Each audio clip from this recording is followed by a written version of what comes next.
À l'époque, j'habitais à Singapour et je voyageais très régulièrement aux États-Unis, à peu près tous les 3 mois.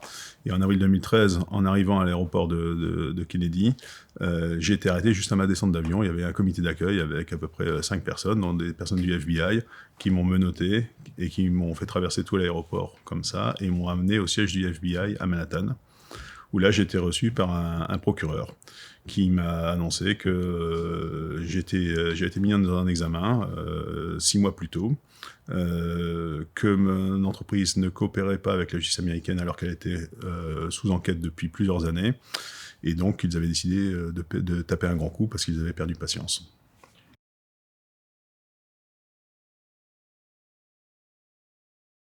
Aucun élément à part une mise en examen d'à peu près 70 pages que je n'avais pas à connaissance parce que tout avait été gardé sous scellé par le procureur.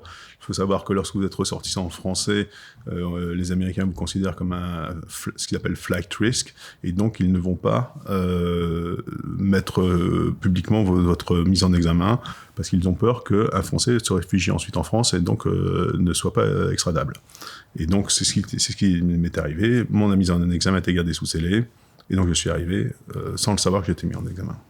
Dès que j'ai vu le procureur, il m'a proposé de ne pas contacter mon ambassade, de ne pas contacter l'entreprise, et il m'a proposé à demi-mot en fait de jouer la top à l'intérieur de l'entreprise. Chose que j'ai refusée, et donc j'ai tout de suite informé le directeur juridique du groupe, que j'ai réveillé en pleine nuit, pour l'informer de ma situation. À partir du moment où j'ai été arrêté, ayant refusé de jouer la top à l'intérieur de l'entreprise, le lendemain, j'ai été transféré devant un tribunal et on a demandé ma libération sous caution, ce qui m'a été refusé. Donc à partir du moment où cette libération sous caution a été refusée, on m'a envoyé dans une prison de haute sécurité. Donc il y a 4 niveaux de sécurité dans les prisons américaines. On m'a envoyé directement au plus haut niveau de sécurité. Donc là, c'est un dortoir de 54 personnes avec ce qu'on appelle des criminels de carrière, donc des tueurs à gages, des chefs de gang, des barons de la drogue, voilà. Et donc on vous met dans un environnement extrêmement anxiogène, avec des conditions d'hygiène compliquées et des conditions de sécurité extrêmement difficiles.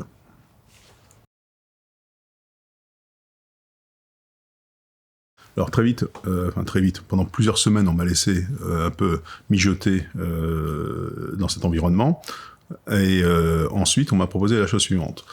On m'a dit, si vous souhaitez aller au procès, vous allez rester dans cette prison de haute sécurité jusqu'au jour de votre procès. On va vous donner à vos avocats les 1,5 million de pièces que nous avons récoltées sur l'affaire Alstom, dont certainement la grande majorité ne me concernait pas. Mais mes avocats m'ont dit, pour étudier ces 1,5 million de pièces, il va nous falloir un minimum 3 ans et utiliser des équipes de forensique. Et donc, ça va coûter entre 5 et 10 millions de dollars. Donc, soit vous restez dans cette prison de haute sécurité pendant 3 ans, le temps qu'on étudie toutes ces pièces, et ensuite, on va au procès. Et au procès, on va prendre 12 personnes dans la rue pour leur expliquer qu'une entreprise française avait de la corruption en Indonésie. Et donc, vous avez très peu de chances de gagner. On peut vous montrer les statistiques. Et si vous êtes condamné à une peine qui sera entre 15 et 19 ans de prison, parce que c'est le barème qui est calculé sur le profit réalisé par l'entreprise sur les projets incriminés, qui est pris en compte pour calculer les peines de prison dans ces cas d'enfreinte au FCPA américain.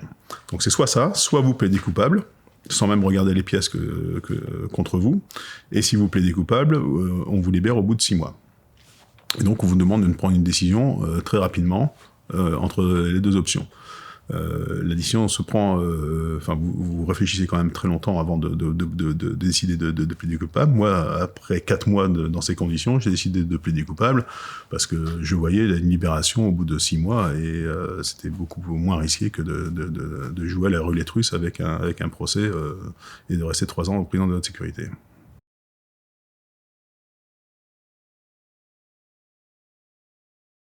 Déjà, ce qu'il faut bien comprendre, c'est qu'à partir du moment où un cadre a été arrêté, c'est qu'il y a déjà des choses qui n'ont pas été faites avant. Parce que la plupart des entreprises coopèrent avec le département de la justice à partir du moment où ils sont sous enquête.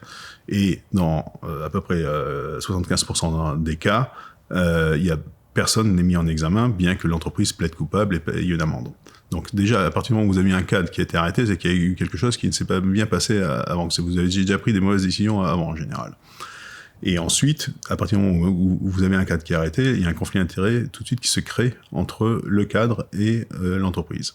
Le cadre veut essayer de collecter des informations pour les disculper, ou en tout cas atténuer son rôle dans les affaires de corruption, par exemple en demandant toutes les procédures internes, toutes les validations pour embaucher tel ou tel consultant qui sont gardés à l'intérieur de l'entreprise. Dans mon cas, il y avait même un rapport d'audit qui avait été fait par un cabinet d'avocats externe qui, soi-disant, me disculpait et dont j'ai demandé une copie. Et bien sûr, l'entreprise ne me l'a jamais donné. Parce que l'entreprise, de son côté, veut essayer de préserver les autres cadres qui n'ont pas encore été arrêtés. Donc, ils vont certainement pas donner aux cadres arrêtés des documents qui vont mettre en cause d'autres personnes. Et ensuite, à partir du moment où un cadre a été arrêté, l'entreprise comprend que là, il faut vraiment commencer à coopérer, parce que sinon, ça va remonter jusqu'au plus haut niveau de l'entreprise. Donc, à partir de ce moment-là, afin de diminuer l'amende qu'elle paiera au bout du compte au département de la justice américaine, elle va suivre les conseils de son avocat qui la représente, et donc les conseils de son avocat, ça va être entre autres de laisser tomber la personne qui est arrêtée. Donc il est extrêmement important que pour la personne arrêtée, il y ait une procédure de défense indépendante de celle de l'entreprise. Donc c'est pour ça que dans les entreprises, vous avez souvent des assurances Directors and Officers, ou RCMS en français, qui permettent aux employés qui seraient dans ce type de cas de déclencher cette assurance afin d'avoir une défense indépendante de celle de l'entreprise. C'est extrêmement important.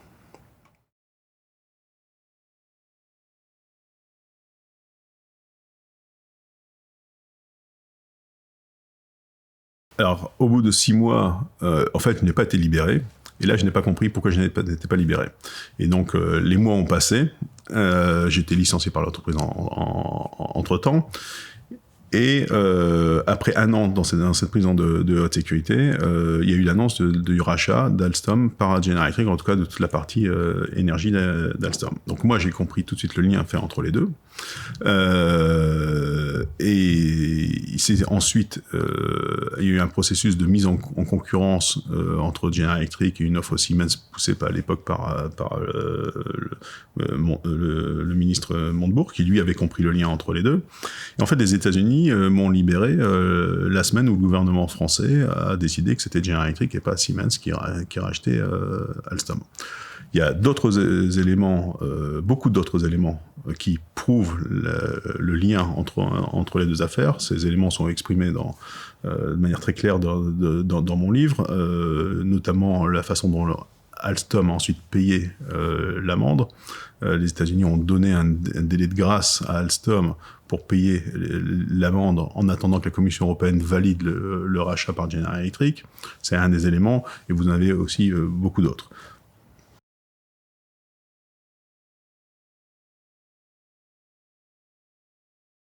J'ai passé 25 mois en prison aux États-Unis à étudier tous les cas FCPA.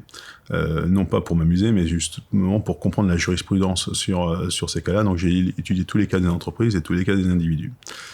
Et là, je me suis amusé à faire beaucoup d'analyses, notamment sectorielles. Et lorsque vous faites ça, il y a vraiment une image qui se dégage. Par exemple, je me suis amusé à regarder toutes les entreprises qui avaient payé plus de 100 millions de dollars d'amende au titre de cette loi. Vous vous rendez compte qu'il y a 28 entreprises au jour d'aujourd'hui qui ont payé plus de 100 millions de dollars. Sur ces 28 entreprises, vous n'en avez que 6 américaines et vous avez 15 européennes. Donc, ce qu'il faut bien comprendre, c'est que cette loi, c'est avant tout une loi qui s'applique aux entreprises européennes. Il n'y a pas de Chinois, par exemple, parce que si les États-Unis attaquaient des entreprises chinoises, comme on l'a vu récemment dans l'affaire Huawei, il y a tout de suite une répartie chinoise. Mais là, tant qu'ils attaquent des entreprises européennes, il y a très très peu de répartie. Et ensuite, si vous prenez secteur d'activité par secteur d'activité, c'est encore plus flagrant. Par exemple, ne serait-ce que le secteur d'activité qui est la production d'électricité, qui était celle d'Alstom, vous vous rendez compte que pratiquement tous les concurrents non américains ont été sanctionnés. Siemens 800 millions, Alstom 772 millions, ABB, Hitachi. Par contre, aux États-Unis, aucune des entreprises dans le même secteur d'activité n'a été sanctionnée. Alors que la date de 1977. Donc en 45 ans, les autorités américaines n'ont pas trouvé un seul cas de corruption d'agents publics étrangers par des sociétés américaines dans le secteur de la production d'énergie. bon, ça vous montre que cette loi est appliquée de manière complètement asymétrique, avec en fond de tout cela la guerre économique entre les États-Unis et le reste du monde. D'ailleurs, ce n'est pas la seule loi qu'ils utilisent. Ils ont tout un arsenal de lois extraterritoriales qu'ils utilisent pour imposer leurs droits et pour gagner un avantage concurrentiel sur leurs concurrents, notamment européens.